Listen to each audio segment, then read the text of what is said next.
So got some new purchases in. I want to show off a little bit here, some toners.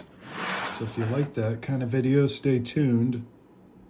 Picking up some targeting, a couple thoughts here. One, absolutely love keeping it in these Capital Plastic holders. But one thing I've always tried to do is keep the colors similar. In other words, Morgans somewhat commonly have this kind of golden toning, which is just really stunning. I'm a big fan of that. And actually, as you can tell on the reverse of this, it's blast white, which is also somewhat common, but it has this really lovely golden toning. And at least when I set this up, this one in the middle kind of is a hybrid gold to blue, and then it went to the blue. But I found two Morgans that have this kind of golden look. Let me bring them up. This is the first one here, 1921S. Just kind of wild color here. Let me zoom in just a little bit. Not just wild how that toning happened. Kind of almost freckled patches there, but really cool. Again, the reverse is nearly blast white,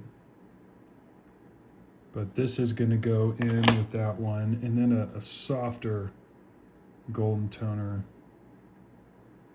as well.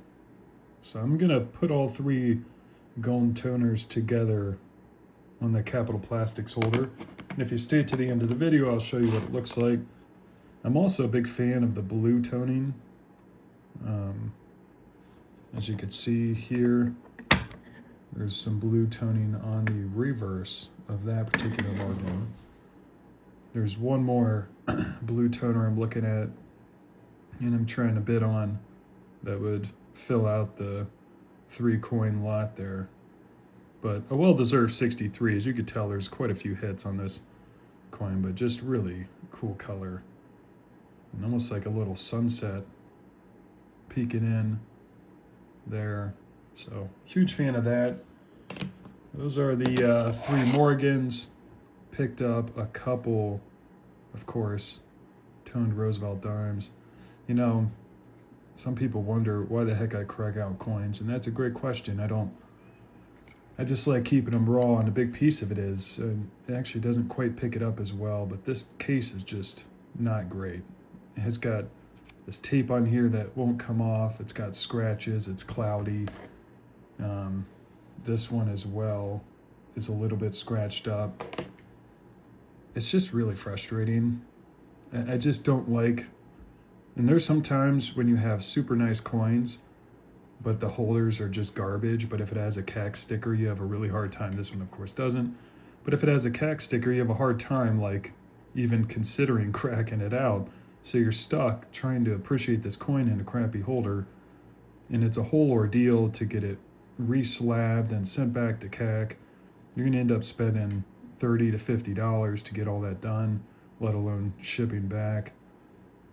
So now obviously the correct thing is not to crack out valuable coins unless you're crazy like me, but yeah, just stating my beef with some of these holders. People don't always take the best care of them.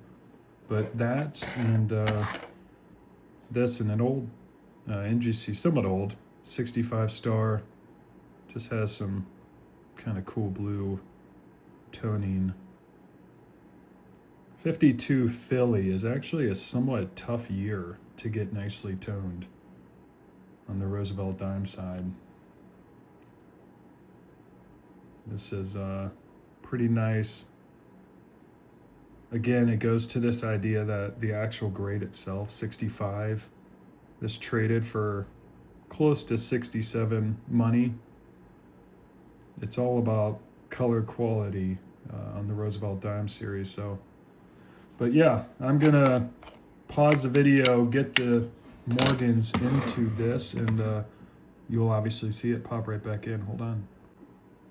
All right, got them cracked out and together again.